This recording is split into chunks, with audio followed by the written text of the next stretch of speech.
Salut à tous, bienvenue sur le plateau de Gym Tonic. L'OGC Nice a opéré son redressement, a repris des couleurs, mais en coulisses, il reste encore quelques zones d'ombre. Pour en parler, nos experts de la rédaction des sports de Nice Matin, Vincent Menichini. Salut Vincent. Salut Mika, salut à tous. Et William Ambercé. Salut Will. Salut Mika, salut à tous. Et notre invité cette semaine est un habitué du plateau de Gymto, président de l'association des anciens Aiglons, consultant France Bleu Azur, on ne le présente plus, Patrice Albert-Ganti. Salut Patrice. Salut à tous, merci beaucoup encore une fois. Au sommaire de cette émission, nous reviendrons sur la victoire contre Brest. Nous ferons un focus sur Hicham Boudaoui, le porte-bonheur du gym. Nous nous interrogerons sur le silence médiatique du duo Ghisolfi-Bocquet. Et enfin, nous nous projetterons sur le Lyon-Nice de vendredi soir. Mais d'abord, messieurs, retour donc sur cette victoire 1-0 face à Brest dimanche. Elle conclut une très belle semaine pour l'OGC Nice, hein, Vincent. Il fallait le faire, 3 jours après, même voire 2 jours et demi après un match à Cologne très intense, dans une ambiance assez exceptionnelle. Remettre le couvert face à une équipe de Brest que j'ai trouvé quand même plutôt cohérente, avec un très bon Pierre Lesmelou au milieu, il faut le souligner. Et Nice a plutôt bien fait le boulot, a récupéré encore 3 points de plus dans sa besace pour s'installer durablement, on l'espère, dans la première partie de tableau. C'est une très belle victoire compte tenu de l'organisme, de la fatigue accumulée ces dernières semaines. Voilà, très bonne chose de faite. Avec une constante, Will, un bon Kasper Schmeichel, déjà, et puis de la réussite aussi sur le but. C'est ce qui manquait peut-être depuis le début de la saison aussi à l'OGC Nice. Mais on a l'impression que sur ces dernières semaines, dans les scénarios de match, la chance est un peu en train de basculer du bon côté pour le gym. Et c'est vrai que ça a souligné que Kasper Schmeichel fait les arrêts aussi qu'il faut dans les moments creux de la rencontre. Donc ça fait que ça lance une bonne dynamique. Ça fait un petit moment que l'équipe n'a pas perdu et c'est une bonne chose. Patrice, tu étais évidemment à l'Alliance, tu commentais ce match pour France Bleu Azur. C'est vrai que les deux équipes ont fait plutôt jeu égal, mais quand même on sentait chez Nice une envie peut-être de faire un peu plus que sur ces autres sorties. Ouais, exactement, une vraie volonté d'aller chercher la victoire. C'était très important, c'était un match charnière pour moi ce match-là, pour pas basculer un petit peu dans la bonne partie du classement et s'y installer vraiment et surtout bonifier un petit peu tout ce qu'on avait vu de positif sur les dernières semaines. Donc c'était ce qu'il fallait faire. Et Nice avait un supplément d'âme par rapport à Brest. Ils sont vraiment allés chercher leur victoire et franchement c'était ce qu'il fallait faire et il fallait vraiment rapporter les 3 points de ce match-là. C'est une victoire d'équipe, mais c'est un homme qui a fait la différence dans cette rencontre. Là, vous allez voir les stats et on peut noter effectivement que c'était pas si facile que ça. Et c'est en fait l'entrée, Vincent, de Sofiane Diop en seconde période qui a un petit peu changé la donne. Malheureusement, il est arrivé blessé de Monaco en toute fin de mercato, donc on n'a pas pu le voir rapidement s'intégrer au sein de cette équipe. On s'est rendu compte également que quand il a été à 100%, voire à 80%, il y a eu une bonne séquence de l'OGC Nice. Et c'est évident que Sofiane Diop, quand tu investis autant sur un garçon, c'est qu'il a d'immenses qualités, 22 millions d'euros, c'est colossal à l'échelle niçoise. Et il a quelque chose en plus, ce garçon capable d'éliminer, de percuter, de marquer, de faire marquer. Pas tout pourra me le confirmer, mais ça fait quand même beaucoup de qualité pour un garçon. Ouais, exactement. Il a cette justesse technique qui nous fait défaut depuis un petit moment.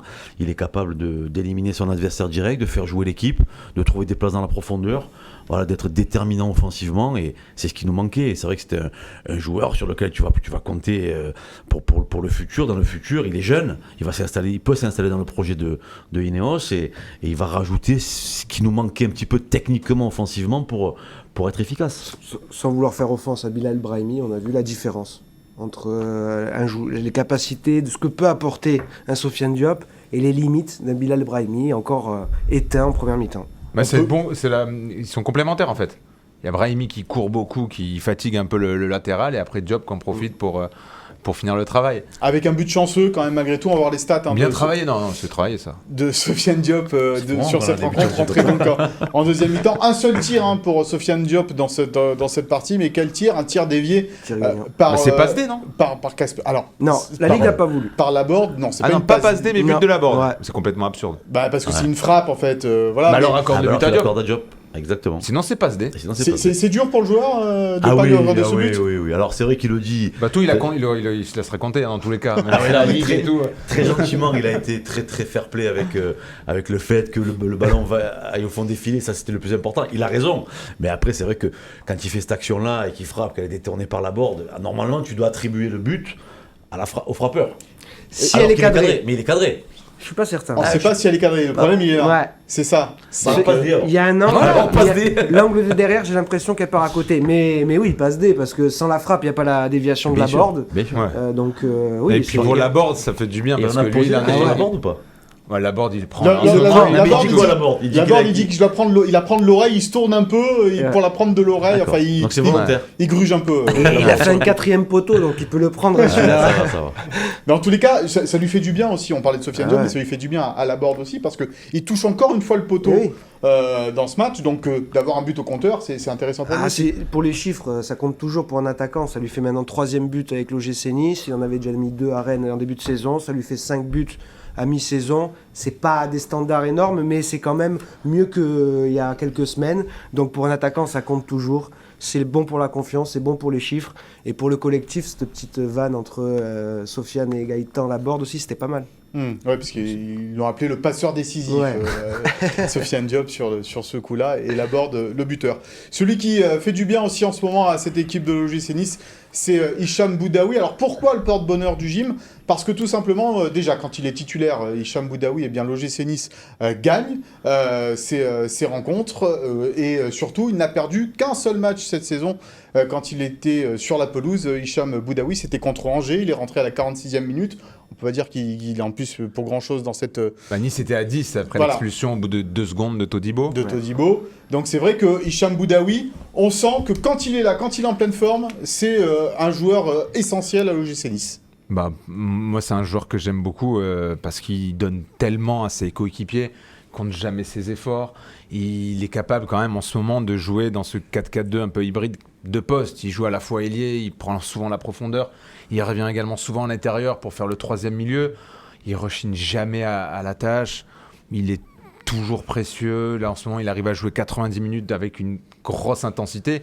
Et puis, balle au pied, c'est un garçon quand même qui sait aussi faire de grandes choses.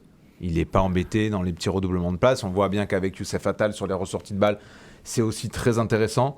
C'est un joueur, on parle parfois des joueurs un peu sous-cotés, dont on parle très peu. Il fait partie, moi, de cette catégorie parce que voilà, pas beaucoup de relais dans les médias français. Même chez nous, c'est un garçon qui passe un petit peu par moments inaperçu. Ça fait presque 3 ans qu'il est là et souvent, quand il est bon, Nice est très bon. Oui, mais il faut dire aussi, peut-être sous-côté, Patrice, parce qu'il a souvent des problèmes physiques, Hicham Boudaoui. Alors, il a eu des problèmes physiques par le passé, mais c'est vrai que franchement, c'était un joueur qui, pour un collectif, il est déterminant. Moi, je te garantis que d'avoir un Hicham Boudaoui quand tu es joueur de l'OGC Nice dans ton groupe, dans ton effectif et sur le terrain, dans ton 11 de départ, c'est un régulateur du bon fonctionnement du milieu de terrain de l'OGC Nice. C'est un régulateur de l'équilibre de l'équipe pendant le match.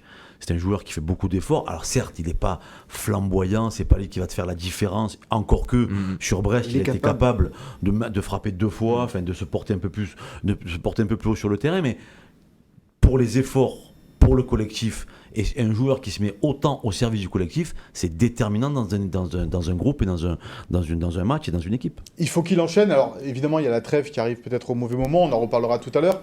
Mais voilà, il s'est rendu quasiment indispensable à Lucien Favre dans ce 4-4-2. Il est indispensable. 4-2-3-1. Il est indispensable parce que moi, la question que je me pose, c'est qu'est-ce qu'il ne sait pas faire, ce garçon? Il sait jouer, il sait défendre sans ballon, il sait se positionner, il travaille, il court. Et c'est pas une surprise parce qu'au final, on s'en souvient avec Vincent, dès qu'il est arrivé sa première saison, n'importe quel joueur en interview, on lui demandait quel joueur à l'entraînement le surprend, Hicham, Boudaoui. Mais toujours, c'était une constante. Donc il est en train de montrer vraiment avec de la régularité, de l'enchaînement de matchs, son niveau. Et je pense que le meilleur est encore à venir avec un garçon comme ça parce qu'il est sérieux, il est intelligent et il est réservé. C'est vrai que c'est ce personnage-là aussi qui fait qu'on n'en parle pas énormément, mais c'est un soldat et il est indispensable. Mais c'est un peu un profil à la Matuidi, on se rappelle, c'est Deschamps qui joue un peu dans ce 4-4-2. Un gars hyper précieux et moi je trouve qu'il fait même avec le ballon des choses un peu plus remarquables que Matuidi qui était un excellent joueur aussi. D'accord. Mais Boudaoui, balle au pied, c'est pas embêté, hein. Non. Ça sait faire quand même énormément de choses. Et le côté droit de l'OGC Nice, donc avec Youssef Attal. Ouais, Et lui mais devient le côté fort de l'OGC Nice. Mais on l'a toujours dit, pareil, Attal, s'il a les cuisses qui tiennent, c'est l'un des meilleurs. Les cuisses, la clavicule. Ouais, mais pareil, c'est l'un des meilleurs, le physique, voilà, c'est l'un des meilleurs latéraux de Ligue 1. Et Boudaoui, comme par hasard, première titularisation en Ligue 1 cette saison. Quelle journée? Pas tout. Oh putain, loin. 12e journée. Ouais, 12, voilà. Ouais. 12e journée. Donc, Ça veut dire que très les peu de temps. 12 précédentes, il n'est pas dans le 11. Et bah, tu as forcément une équipe un peu plus bancale. Et quand t'as pas un Boudaoui. pourquoi Lucien Favre, il voit ce qu'il fait en Mais parce entraînement. qu'il a souvent été blessé. Il a souvent été blessé. Et Paul, il lui a peut-être Ludo, été préféré et d'autres Paul. joueurs. Oui, parce que c'est un garçon qui fait pas de vagues. Tu peux toujours te dire, bon, on va le mettre un peu de côté, il va jamais râler. Il dit, comme je disais tout à l'heure, il n'a pas beaucoup de relais, même sur le plan médiatique. Il n'a pas l'agent qui va appeler, qui va dire, ouais, c'est pas normal. C'est des garçons comme ça qui font pas de bruit, mais au final, ils sont indispensables dans un effectif. Et on va écouter justement l'avis d'un de ses coéquipiers, c'est Mario Lemina à propos d'Hicham Boudaoui. Il est au micro de Philippe Bertini. Le porte-bonheur, je sais pas, mais en tout cas, on sait que c'est un joueur très très important. Voilà, il ramène vraiment un lien entre le milieu de terrain et l'attaque. Il a une débauche d'énergie incroyable, tout le monde le sait. C'est celui qui court le plus de kilomètres sur le terrain. Franchement, merci à lui de faire ce qu'il fait pour l'équipe et on espère que ça va continuer, que les pépins physiques pourront disparaître de sa vie. Après, moi, je vais dire la vérité, jouer avec Hicham, c'est super facile parce qu'il est partout. Donc on peut vite le trouver. Et il est très très intelligent balle au pied. Il a une finesse technique, une vista, un jeu sans ballon très au-dessus de la moyenne. Donc voilà, c'est vraiment que du plaisir d'être aux côtés de lui. Ce qui nous manque, le débat continue, ce qui lui manque peut-être à Hicham Boudaoui, c'est d'être plus tueur, peut-être devant le but, de marquer 2-3 buts en plus. Des stats. Ouais, Des stats. Il manque des stats, c'est tout. Après, comme le dit Mario Lemina, et mieux que lui pour en parler, il n'y en a pas. Et il joue à côté de lui. Donc c'est un joueur qui te bonifie l'équipe, tout simplement. Et c'est vrai que le jour où il va avoir encore un petit peu ce supplément d'âme pour aller porter l'offensive et terminer ses actions, conclure ses actions et marquer des buts, ça sera un top player, mais pour le moment, voilà, il est jeune, Hicham Boudaoui, il n'est pas non plus. Mais c'est vrai que voilà, on en profite depuis la 12e journée. Moi, je le réclamais depuis un petit moment parce que je pensais que c'était vraiment un joueur essentiel qui pouvait faire du bien au milieu de terrain de Nice, qui était en difficulté quand on les jouait à deux. C'était difficile de demander à Mario Lemina et Kefren Turam d'aller pousser l'équipe adverse, de récupérer des ballons, d'être dans les lignes de passe et d'organiser le jeu. Il fallait qu'ils aient quelqu'un à côté d'eux qui les soulage. Et Hicham Boudaoui était le joueur vraiment qu'il fallait utiliser. Voilà donc ce qu'on peut dire sur Hicham Boudaoui, le porte-bonheur de l'OGC Nice. En revanche, il y en a un pour qui c'est un peu plus compliqué en ce moment, c'est l'indiscret de cette semaine. Vincent, c'est Alexis Beka. Ça commence à grincer des dents parce qu'il ne joue pas beaucoup. Ouais, une période très délicate pour Alexis Beka qui passe demande qu'est-ce qu'il fait là, mais presque. Il a signé un contrat longue durée de 5 ans. Le club a investi une vraie somme d'argent sur lui, environ 12 millions d'euros. Et lors de la dernière journée, il n'était même pas dans le groupe, alors que d'autres garçons y étaient. On peut se poser la question de Ross Barkley qui n'avait pas réalisé un grand match à Lorient. Et c'est évident que Alexis Beka il souffre de cette situation. Et malgré cela, il ne lâche pas. Et les échos qu'on a aussi en interne, c'est que c'est un garçon qui, au quotidien, se donne beaucoup. Lucien Favre apprécie également ce garçon. Il nous l'a dit en conférence de presse. Je ne me fais absolument pas de soucis pour lui et également pour Arech Hillier, qui sont deux garçons avec une vraie intelligence et une vraie envie de se dépasser. Mais oui, il y a une vraie interrogation sur l'utilisation de ce garçon et ça renvoie encore une fois à la gestion du dernier mercato. Quand il y a autant de milieux dans un effectif, c'est pas évident pour le coach de faire ses choix et c'est malheureux d'avoir investi peut-être autant d'argent sur un garçon pour ne pas le faire jouer. Mais en tout cas, en aucun cas, c'est un souci de comportement pour ce garçon qui a une attitude exemplaire au quotidien. Patrice, victime de Barkley et de Ramsey, Beka, ou victime aussi de ses performances au final? Je vais être complètement hors sujet par rapport à ce que tu me dis. Moi, je veux dire qu'il a été victime de ce que a trouvé enfin Lucien Favre. Du 4-4-2. C'est-à-dire que Lucien Favre, aujourd'hui, il cherchait une solution, il trouve une solution, l'équipe elle fonctionne mieux, on perd plus de matchs, il va rien bouger. Je te garantis qu'il va rien bouger parce qu'il se rassure en gardant les hommes qu'il utilise et le système qu'il utilise. Donc je pense que Beka fait les frais de ça. Après, sans enlever bien évidemment à ce joueur les qualités qu'il peut avoir et ce qu'il peut apporter au collectif. Mais aujourd'hui, il est pénalisé par rapport à la forme du moment de l'équipe et à ce que produit son milieu de terrain. Parce qu'il faut le rappeler, oui, c'est quand même lui qui te qualifie pour l'Europa League Conférence grâce à son but extraordinaire en tour de barrage. Donc c'est vrai qu'il peut ressentir ça peut-être aujourd'hui comme aussi une injustice. Il faut dire aussi que c'est son seul réel fait d'armes depuis qu'il est arrivé. Il est magnifique ce but, mais à part ça, on n'a pas vu beaucoup de choses de sa part. Après, je suis quand même surpris de ne plus le voir du tout. Parce que je suis d'accord avec Patrice, il y a une dynamique aujourd'hui, il y a quelque chose qui se crée. Mais en même temps, Khéphren Thuram n'est pas flamboyant. Eh oui. Ramsey n'est pas exceptionnel non plus. Donc moi, il y a des moments où en cours de match, je me pense à Lorient, je pense à d'autres matchs. J'aurais imaginé le voir rentrer à la place d'un Khéphren ou avant un Ramsey. Et Lucien ne lui donne plus la chance. Alors je suis un peu surpris aujourd'hui, mais comme le dit Vincent, du peu que j'entends de ce garçon, je ne suis pas non plus inquiet. Mais je suis plus inquiet sur pourquoi Favre aujourd'hui n'utilise plus du tout. Il faut pas le perdre. Il faut pas le perdre le joueur quoi. Ouais, dans mais la puis tête. après on peut se demander. Alors ce ne sont pas des choix politiques qu'effectue Lucien Favre, mais indirectement, inconsciemment, je pense que Lucien Favre, quand au club aujourd'hui, tu vois qu'il y a Ramsey sur tous les panneaux, Sur les ascenseurs. que c'est la star à la tête de gondole de ton projet. C'est peut-être pour Lucien Favre plus facile de relancer Aaron Ramsey Avant une Coupe du Monde en plus. avant une Coupe du Monde qu'Alexis Beka. Qui a 21 ans et qui va pas dire grand-chose, qui va pas se plaindre. D'ailleurs, il a dit, Lucien Favre. Parce qu'on tout à l'heure. peut pas dire qu'Aaron Ramsey, on lui a mis 5 contre Brest. C'était un match tout à fait acceptable, mais il représente pas non plus l'avenir de l'OGC Nice.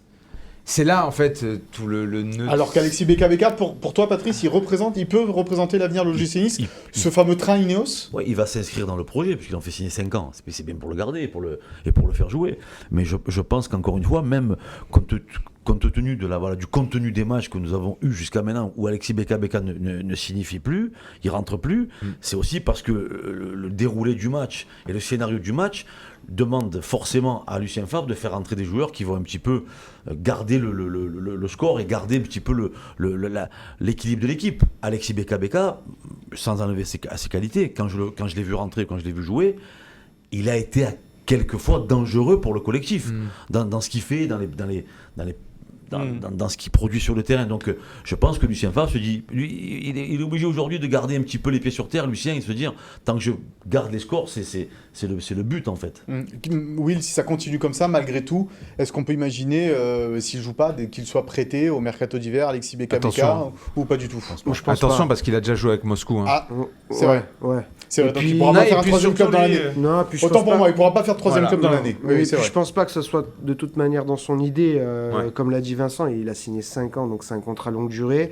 C'est un garçon qui semble plutôt intelligent, qui a du recul, qui ne tombe pas dans la panique de dire ouais, je joue pas, c'est la faute d'un tel ou quoi.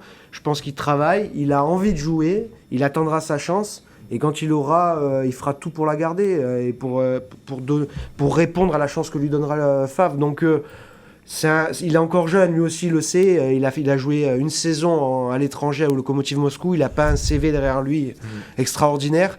International espoir français quand même. malgré Oui, tout. mais l'OGC Nice est en train de se remettre sur une bonne pente. Imaginons qu'il contribue à la deuxième bonne partie de saison. Et ce sera tout bénef pour lui aussi. Exactement. Surtout que Favre, vraiment, voit en lui, comme un peu Rarechilier, un vrai potentiel.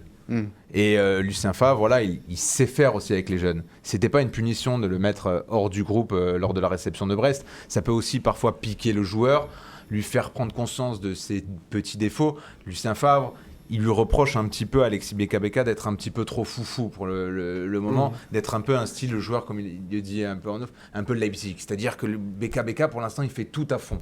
Avec ballon, sans ballon. Donc il a besoin, peut-être lui aussi, d'être structuré. Espérons ou pas, j'en sais rien, on n'est pas. Donc là, la passerelle, tu Eh fais ben ça. oui, encore faut-il, mon cher Vincent, merci pour cette passe D. Encore faut-il que Lucien Favre soit toujours entraîneur de l'OGC Nice à la reprise, et c'est les zones d'ombre dont je vous parlais dans le sommaire de cette émission, parce que c'est vrai qu'il y a un duo qui est arrivé à la tête de l'OGC Nice, un directeur général, Fabrice Bocquet, et Florent Ghisolfi, directeur sportif, qui sont là, mais qu'on n'entend pas, qu'on ne voit pas. Un silence médiatique en tous les cas qui pose question, qui interroge Vincent, jusqu'au point de se dire est-ce que ce silence ne veut pas dire qu'il prépare quelque chose? C'est dur d'interpréter des silences. Hein. Oui. Mais nous on est là pour ça. On se met à la place de Fabrice Bocquet et Florent Ghisolfi. Si la feuille de route était tracée, si dans leur esprit Lucien Favre était le coach de la deuxième partie de saison, pourquoi l'un d'eux n'aurait pas pu venir notamment sur le plateau de Gym Tonic ou de faire une interview évidemment chez Nice Matin, chez d'autres médias, pour fixé la feuille de route et en disant bah voilà, Lucien Favre, la deuxième partie de saison, tatati tatata. Il y a une vraie réflexion chez les dirigeants. C'est de limite de la paranoïa, ça, quand même, Vincent, non ou... Non. Attends, je peux te poser même une question différente. Est-ce que tu penses qu'aujourd'hui, le temps est à la parole, maintenant là, pour Ghisolfi et Bocquet? De quoi s'ils ont. Est-ce que tu penses qu'aujourd'hui, ils doivent prendre la parole Moi, maintenant? je suis d'accord avec cette réflexion-là, parce que je pense surtout que depuis le début de saison, la communication de l'OGC Nice a été ratée. Que ce soit de la part d'Ineos, que ce soit de Jean-Pierre Rivière, que ce soit... Ouais, bien sûr, Voilà, voilà, c'est il pour a ça. été dit un peu tout, n'importe quoi, surtout n'importe quoi, parce qu'on a affiché énormément d'ambition et on a vu le résultat avec le mercato et le début de saison. Donc je pense que Ghisolfi et Bocquet se sont mis dans une dynamique en disant, d'abord on bosse, On analyse on analyse, les problèmes. on, Ah oui. on après on sait, parle. et après on parle. Et Mais on, sait- surtout, et on ils peuvent- saura de quoi on parle. Exactement. Et puis surtout, Je ils suis peuvent pas d'accord avec toi. conforter un entraîneur qui peut virer dans quelques jours. Alors, ça, c'est la deuxième question, mon cher Vincent, c'est que il nous revient quand même malgré tout des bruits, comme quoi Lucien Favre n'est pas sûr d'être encore là au mois de janvier. Ouais, clairement. Bah, c'était même Malgré le redressement de pratiquement l'équipe. entériné comme décision de passer à notre entraîneur. Sauf qu'aujourd'hui, Donc tu le dis aujourd'hui, Nice voulait changer d'entraîneur à un moment comme ils donné. avaient voulu le changer à la trêve, on nous a fait croire que c'était voulaient pas, mais c'était c'était pas vrai, vrai. mais c'était vrai. Ouais. Et en effet, ils avaient fait le constat qu'il fallait apporter un nouvel entraîneur pour apporter une nouvelle dynamique à ce groupe-là. Dès le mois de janvier. Ouais, bah, dès là, maintenant, Après la prochaine trêve. Ouais. Sauf que en ce moment, Nice n'a plus perdu depuis 6 matchs. Tu fais quoi si ça gagne à Lyon? Mais surtout, après, il va falloir expliquer ton choix. Hein. Après avoir fait n'importe quoi pendant tout l'été, tu vas De se virer. séparer Lucien Favre Ouais, maintenant. puis qu'il y a quand même une belle cote de cote. popularité assez exceptionnelle auprès des supporters. Patrice, on va trop loin ou qu'est-ce Non, qu'il y a moi, je pense que la vraie question, c'est aujourd'hui, on a le recul nécessaire pour savoir si Lucien Favre est l'homme de la situation pour gérer le groupe qu'il a. Alors, certes, il a un groupe qu'il n'a pas forcément voulu, qu'il n'a pas forcément constitué, mais en attendant, ce groupe, il est là. On ne va pas lui renouveler un groupe complet à l'intersaison, on est d'accord avec nous. Donc, est-ce que, la vraie question, c'est, est-il capable de gérer ce groupe et de rentrer dans le profil de ce que veut mettre en place Ineos avec cette équipe jusqu'à la fin de saison? Donc tu es en train de me dire, tu serais pas surpris si Je ne serais pas surpris. les dirigeants Parce qu'on a prenaient le la recul décision de s'en nécessaire séparer. aujourd'hui, le club a le recul nécessaire aujourd'hui, Ghisolfi aussi, pour savoir si c'est l'homme de la situation. Tout Mais ça simplement. serait dur, non, Will, pour Lucien Favre Bah, aujourd'hui. en fait, si Il moi y a je 3 mois, peut-être moins, mais aujourd'hui. Mais moi, je suis inquiet pour lui, vraiment, parce que concrètement, l'OGC Nice, en 3 mois, il y a beaucoup de choses qui ont changé. Cet été, quand il arrive, c'est le choix déjà de Jean-Pierre Rivière, qui convainc Ineos de le prendre, avec cette perspective annoncée depuis le début par Lucien Favre, 2 ans, 3 ans, donc projet, continuité. Le beau jeu. Et là, voilà, et aujourd'hui, on va dire que non, mais l'OGC Nice, il n'a plus le temps, et que Ghisolfi et Bocquet sont là parce qu'il faut qu'à la fin de saison, Nice soit européen, et que ça joue. Ouais, Et parce donc- qu'on a l'impression que le projet change tous les 6 voilà, mois. en et plus, donc que Lucien n'est plus l'homme de la situation parce qu'aujourd'hui Ouais. le projet l'a changé. Mais, moi je comprends pas. Je veux dire, Lucien, on lui avait demandé d'être là pour 2 ans, 3 ans. Il s'était mis en place, on lui donne pas le mercato qu'il faut. Il arrive quand même à la trêve à être tant bien que mal dans les clous. Et on va lui dire non, mais en fait, finalement, t'es pas l'homme de la situation. Moi, je trouve que c'est dur pour lui. Ça serait dur. On va l'écouter justement, Lucien Favre, puisqu'on lui a posé tout simplement la question en conférence de presse ce mercredi matin. Est-ce qu'il pense qu'il va toujours rester l'entraîneur de l'OGC Nice? Écoutez sa réponse. Qu'est-ce qu'on faisait? Je sais pas, ça. Vous savez, j'ai vécu beaucoup de situations en tant qu'entraîneur, mais voilà, je peux pas vous répondre. Je peux pas vous répondre. Mais oui, mais moi je continue, je travaille, et puis voilà, c'est tout, quoi. Le reste. L'objectif, c'est d'avoir une équipe dans 2 ans qui est prête à jouer la Champions League. Donc ça veut dire qu'il doit presque la jouer, et puis de concurrencer le Paris Saint-Germain.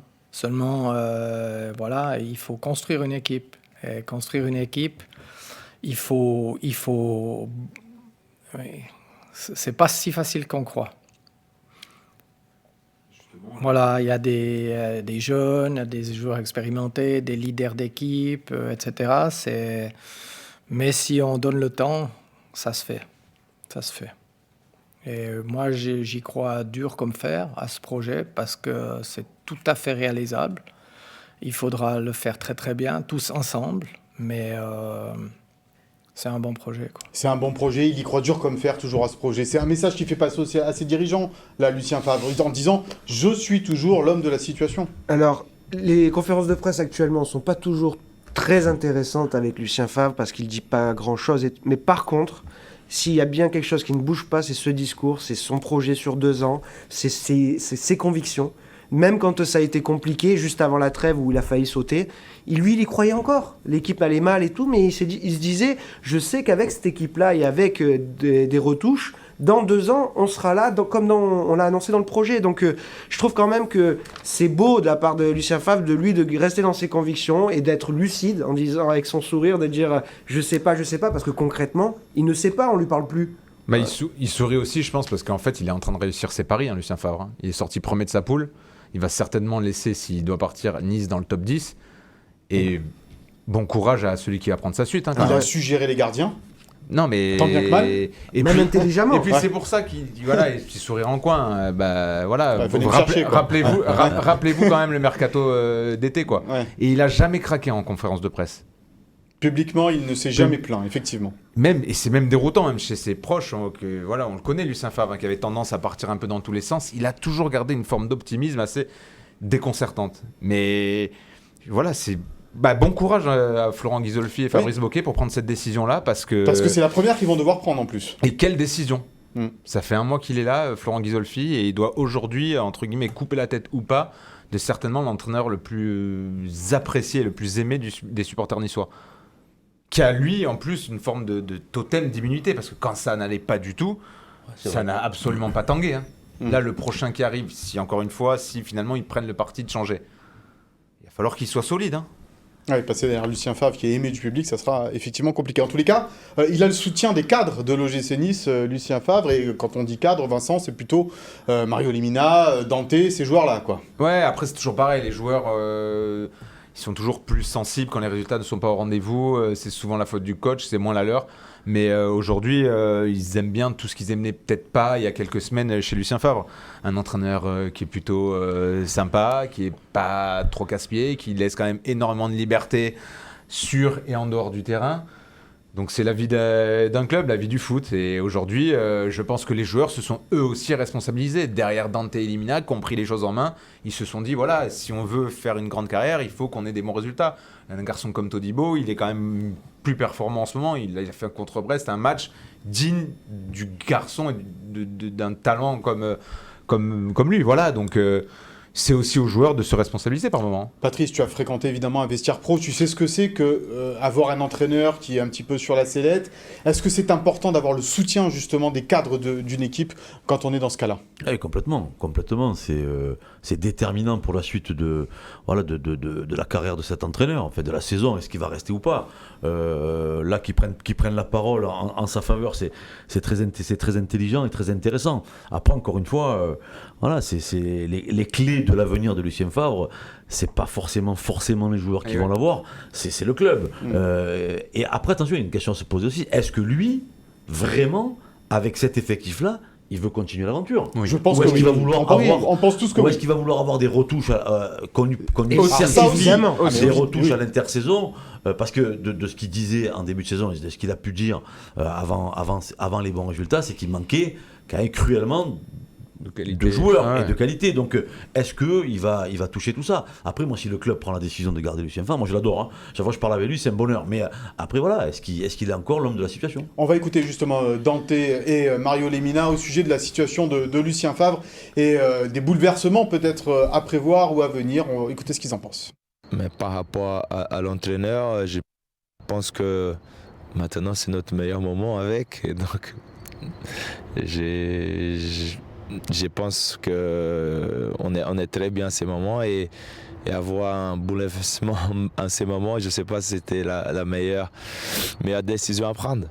La mayonnaise est en train de prendre, que ce soit avec le staff, le coach et tout le club. Donc c'est positif pour tout le monde et pour lui, bien évidemment. Mais ce qui n'est pas rassurant, pardon, je te coupe. C'est que sur la question même du mercato, Lucien Favre, tout à l'heure, il nous dit pour l'instant, j'ai pas eu le temps d'en parler avec mes dirigeants. C'est pas non plus hyper rassurant. Après, c'est loin le mercato, il y a une Coupe du Monde au milieu, c'est dans 2 mois. Il faut anticiper. Hein. Ils savent déjà les besoins qu'ils ont. Ils savent qu'il leur faut un arrière gauche. Je pense qu'ils sont vraiment, et encore une fois, j'aimerais pas être à leur place, ils sont vraiment embêtés. Et je pense que même Jean-Pierre River, lui aussi, pour pouvoir discuter un peu des fois avec des gens proches aussi de la galaxie Favre, aujourd'hui, tout le monde est un petit peu gêné. Parce que si tu as acté le fait que c'est plus l'homme de la situation, bah, il faut être solide, une décision que tu dois assumer et bon courage. Hein. Moi, je suis complètement catastrophé parce que je pense que s'ils devraient être gênés de quelque chose, c'est du mercato qu'ils ont fait cet été.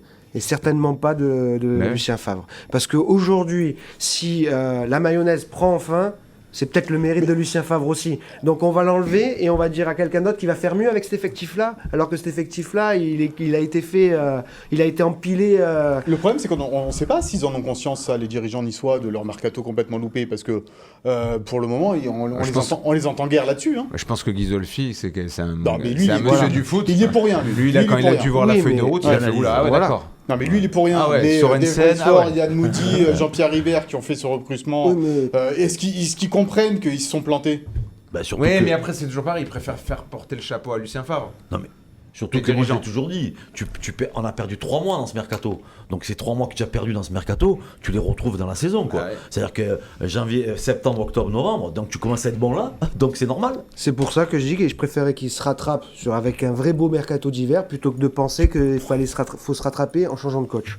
Ça serait la grosse bêtise. On parlera ils sont obligés de sortir un peu par le haut. C'est malheureusement la vie du foot et de la communication. Mais ils vont faire croire que c'est la cause de Lucien Favre qu'on en est arrivé là. Alors que les premiers fautifs, ce sont eux. Une défaite à Lyon, ce serait la bonne excuse pour vous? Bah ouais, je pense. Ouais. Si t'as acté le fait que Lucien Favre n'est plus l'homme de la situation et que tu vas le sauter, après une victoire à Lyon... Non, ça tu peux pas.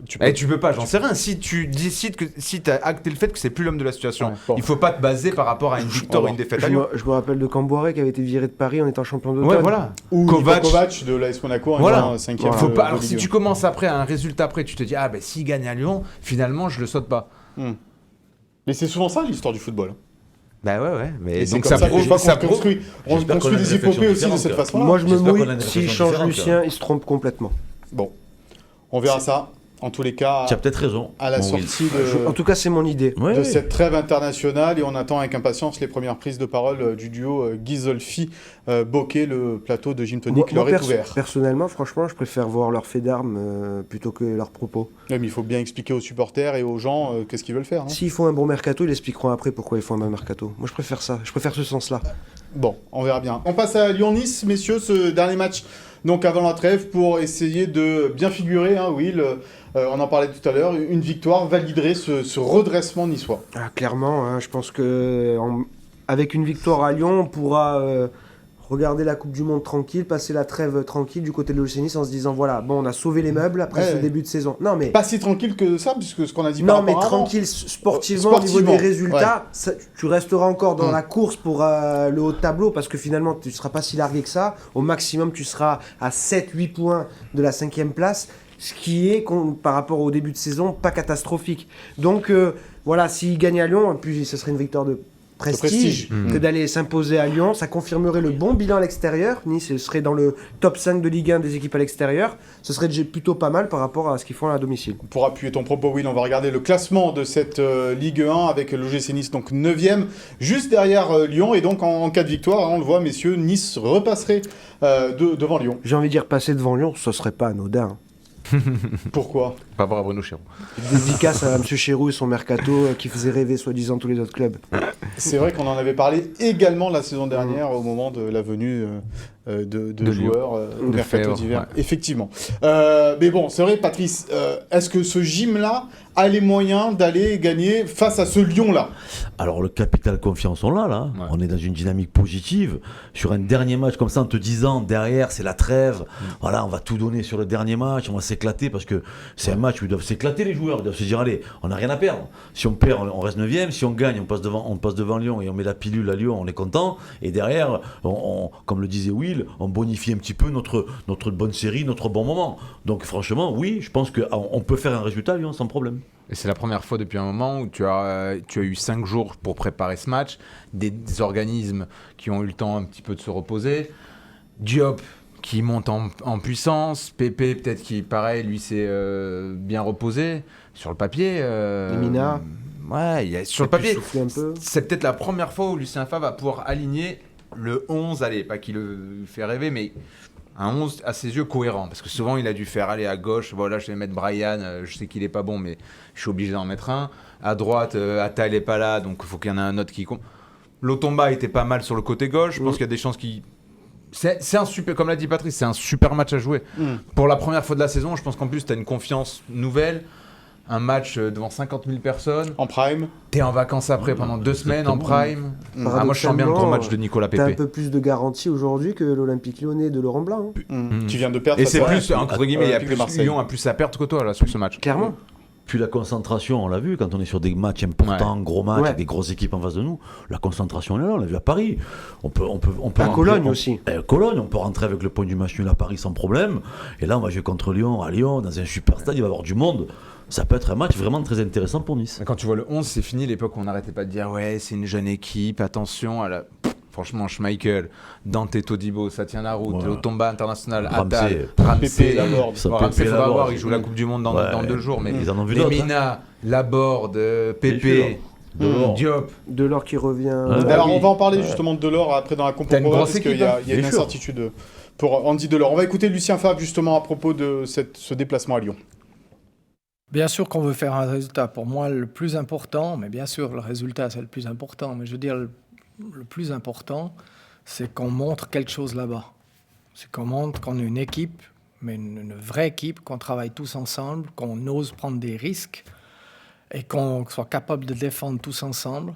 Et c'est ça le plus important, qu'on montre ça. Mais c'est clair que un match, on joue toujours pour le gagner, quoi. Ah oui. C'est le pour-contre. Voilà, on passe donc, comme il a dit Vincent, au pour-contre de cette émission. C'est pas, avec c'est cette pas tout question. qui me dérange. Eh oui, mais il lit pas le conducteur, Patou. Donc j'ai du pas coup, il la- sait il fait tout pas. à l'instinct. À l'intuition. À l'intuition. C'est le talent, ça. C'est le Patou national. La trêve, est-ce qu'elle arrive au bon moment, messieurs, pour l'OGC Nice? Parce qu'on parlait de cette belle dynamique des Niçois avec ces 6 résultats sans défaite. Will, tu commences. Je vais surfer sur ce que je viens de dire par rapport à Lyon. L'OGC Nice est sur une bonne dynamique, commence à trouver des automatismes, un 11, de la cohérence, des courses, du volume de jeu. Donc forcément, non, j'aurais préféré qu'il n'y ait pas de trêve aussi longue, que le gym puisse enchaîner, qu'il n'y ait pas une Coupe du Monde au Qatar aussi, ça c'est au passage. Ça, c'est pas le sujet. Je le place quand même. Oui, voilà. Pour moi, elle tombe au mauvais moment. Ou on va dire que la dynamique de l'OGC Nice tombe au mauvais moment. Vincent. Bah, du coup, moi, je dis l'inverse. Hein. J'allais dire l'inverse, mon Dieu. Est-ce que tu le penses surtout? C'est ça qui est important. Absolument, je pense vraiment que cette trêve arrive au mauvais moment hein, parce que Nice était en perdition. Non, mais je pense que tu as tellement fait n'importe quoi l'été dernier que ce mois-ci, ce mois qui se présente, va te permettre un petit peu de régénérer les corps, de prendre le temps, de prendre les bonnes décisions, de probablement aller chercher début janvier les 2 joueurs peut-être qui te font défaut pour atteindre des objectifs très élevés. Donc moi, je pense au contraire que ça va permettre au club de travailler de manière plus sereine et de prendre les bonnes décisions enfin pour aller chercher le top 5 et une victoire en Ligue Europa Conférence. Il y croit encore au top 5, Vincent. Tu vois, c'est bien parce qu'on a 3 avis différents. Alors comment Parce tu que- peux dire la Non, trêve mais elle arrive t'es pas pas au dans bon le moment? débat, mais je t'explique, Attends, je t'explique. il y a un pour et un contre. Lui, il dit non. Lui, il parle que du club. Moi, j'ai parlé que de foot. Vas-y. Moi, je trouve qu'elle vient au bon moment parce que je trouve cruellement qu'on a encore besoin de travailler. Le jeu, pour moi, aujourd'hui, le projet de jeu n'est pas encore abouti. Je veux dire, il va falloir qu'on prenne ce temps-là, justement, pour l'utilisation du ballon, qu'on soit meilleur dans ce qu'on fait, dans ce qu'on produit, parce qu'effectivement, on a redressé la barre, mais dans l'utilisation du ballon, je trouve qu'on a encore énormément de progrès à faire, et je pense que Lucien Favre n'a jamais eu le temps nécessaire pour pouvoir le travailler. Donc, effectivement, lui, il dit non, lui, il dit oui par rapport au travail du club, moi, je dis aussi oui par rapport au travail de l'équipe. La bonne Vincent, sagesse. il nous a donné le programme, Lucien Favre, à peu près de cette trêve internationale pour l'OGC Nice. Bien travaillé à Marbella. Avec 15 jours d'abord de coupure. Pourquoi tu rigoles? Et on y va. Ils font en stade à Marbella ou pas? Tu les accompagnes? On y va, Ah, On y va, nous, On va sinon, tous travailler à c'est bien, Marbella. on va tous travailler. On va les Non, mais en suivre tout quand cas, même. c'est une Faut les riche. suivre. On va demander à Tony Caro de délocaliser, Faut les le suivre. patron de la rédaction Les gym toniques. de Nice Matin, de délocaliser un gym tonique à Marbella pendant la trêve. Je pense que ça va il passer. coupe 2 semaines. Ouais. 2 semaines de vacances. Donc là, franchement, ils vont bien bosser, les fondamentaux, comme on dit.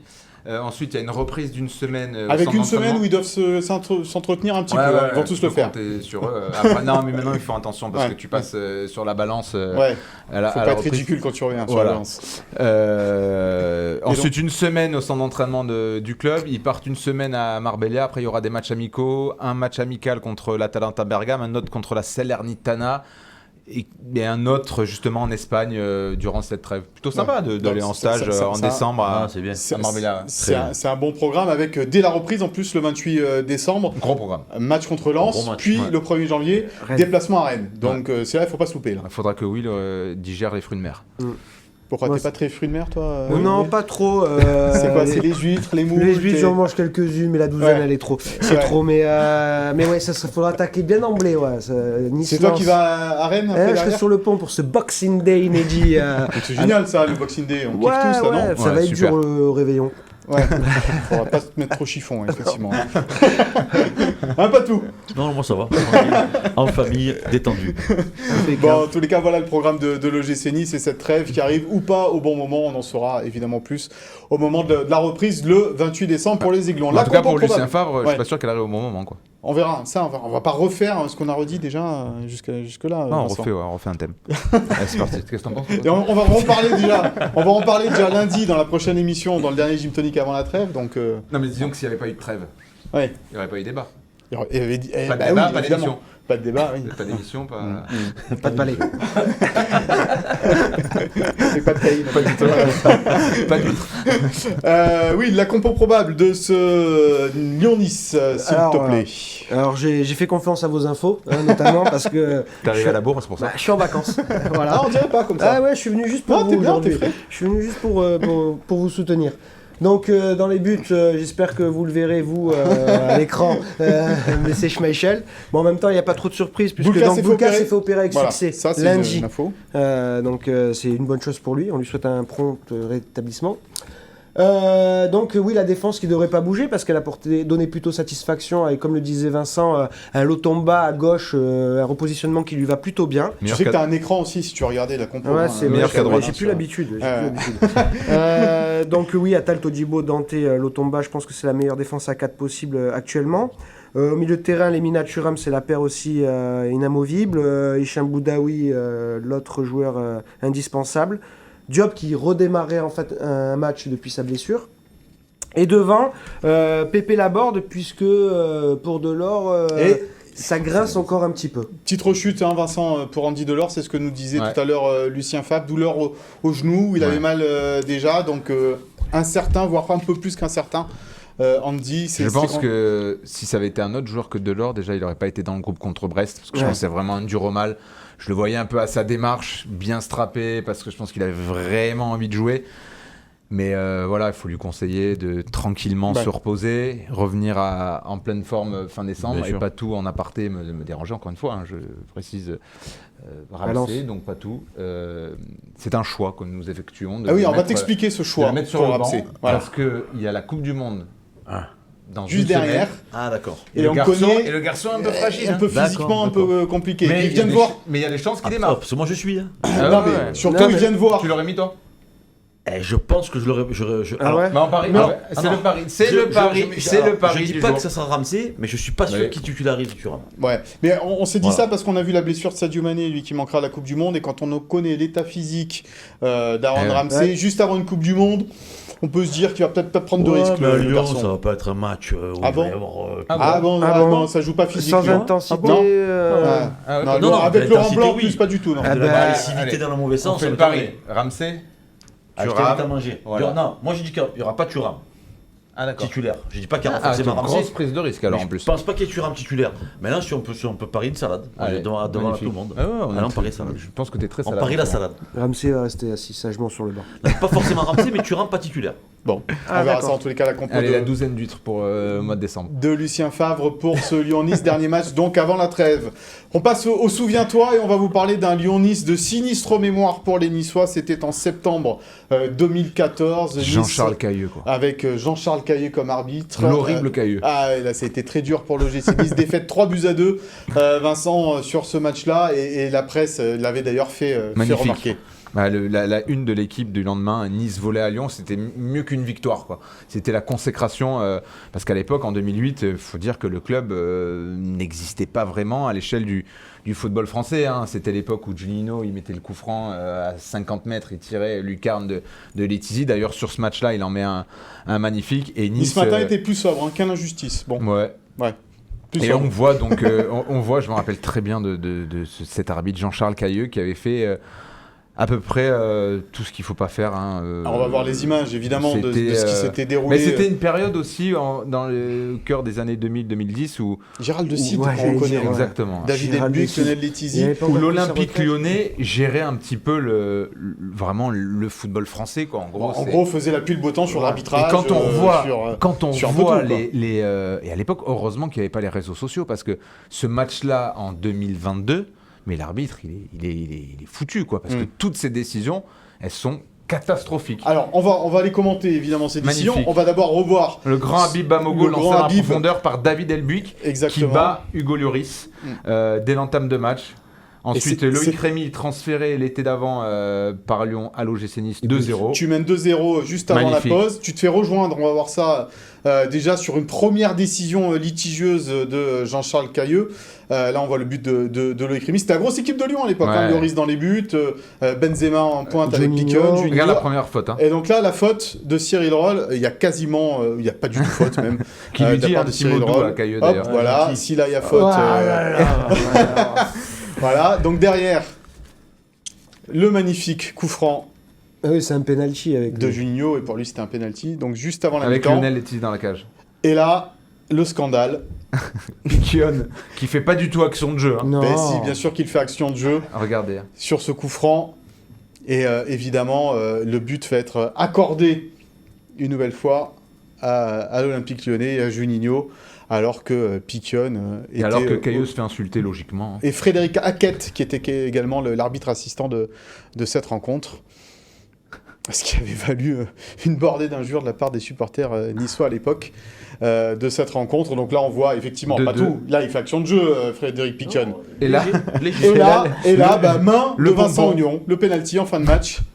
La double peine, Cyril Roll qui se fait expulser pour contestation à la fin. C'était un sketch, ce match. complètement. Un sketch Horrible. de Jean-Charles Cailleux et Horrible, c'est Benzema. parce que tu étais à la portée d'un exploit magnifique, hein, une victoire à cette époque-là face au Grand OL. C'était un moment hyper prestigieux et évidemment que Jean-Michel Aulas était très content d'avoir pu compter sur son ami Cailleux. Il fait moins le malin, 14 ans plus tard, non, 12 ans pardon. 14 ans. 2008 14 ans. Ouais, 14 ans. Il fait, il est un peu de plus dans le dur, l'ami Jean-Michel Aulas. C'est sûr. Et ce n'est pas anodin. Ça me dérange pas. Mais bon, voilà, c'est un match qui est resté évidemment dans les mémoires, ce Lyon-Nice, des supporters de l'OGC Nice et des suiveurs du club. J'étais à Gerland ce jour-là, parce que c'était encore à Gerland, et je peux vous dire que c'était mal passé. On commentait avec Éric Lebihan, qu'on salue, là, pour France Bleu Azur, à l'époque, à ta place, mon cher Patou. Et on n'avait pas dit que des amabilités sur l'arbitrage ce soir-là. Tu l'as plus recroisé, monsieur Cailleux? Non, et heureusement. Pareil, à l'époque, il n'y avait pas les réseaux, donc tu vois, Oui, c'était pas ses crèmes, ça. Ouais, bien. C'était pas ses crèmes, heureusement. Parce Tu l'avais traité de quoi, de non, j'ai pas dit mauvais chauve? que tu étais pas très Qu'est-ce que t'as beau contre les physiquement. chauves, toi? Physiquement, il m'avait un peu choqué, on va dire ça comme ça, à l'époque. Mais c'est vrai que c'était un dérapage, mais bon, ça, on l'oublie aussi. Tu dérapes un peu des fois avec Maxime Baquet là, Il y a des arbitres que je supporte pas. Par contre, j'ai trouvé l'arbitre de Brest. Moi, je l'aime bien cet arbitre. Ouais. Ancien joueur. Monsieur de foot, Jérémy Stinat. Stinat. Ancien joueur de foot. Ouais. Donc, comme quoi. Mais dès qu'il y en a un qui a un peu touché un ballon, voilà. il a une sensibilité. ben voilà. Non, mais là, on a du discernement. Eh ouais. Eh oui, passe tes diplômes, pas tout. Tu me vois courir. Si tu aimes te faire insulter, Dans le vas-y, Var. passe tes diplômes. Ouais, dans le Var, tu me mets pas sur le Et terrain. je crois que malheureusement, il a dépassé l'âge limite. Oui, tu crois 50 ans bientôt, les gars. Non, tu les fais pas. arrête. Ah. Je reviens quand?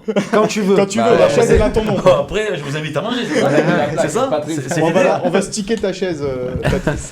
Bon, voilà ce que l'on pouvait dire sur ce gym tonic et sur bien ce match face à Lyon à venir. On va se retrouver dès le début de la semaine prochaine pour faire un petit peu le bilan de ces premiers matchs de l'OGC Nice après ce match face à Lyon. On verra si le bilan positif et négatif. Malgré tout, il y aura des choses positives et négatives à dire. Donc on fera tout ça ensemble dès le début de la semaine prochaine. Merci de nous avoir suivis. Merci pour votre fidélité.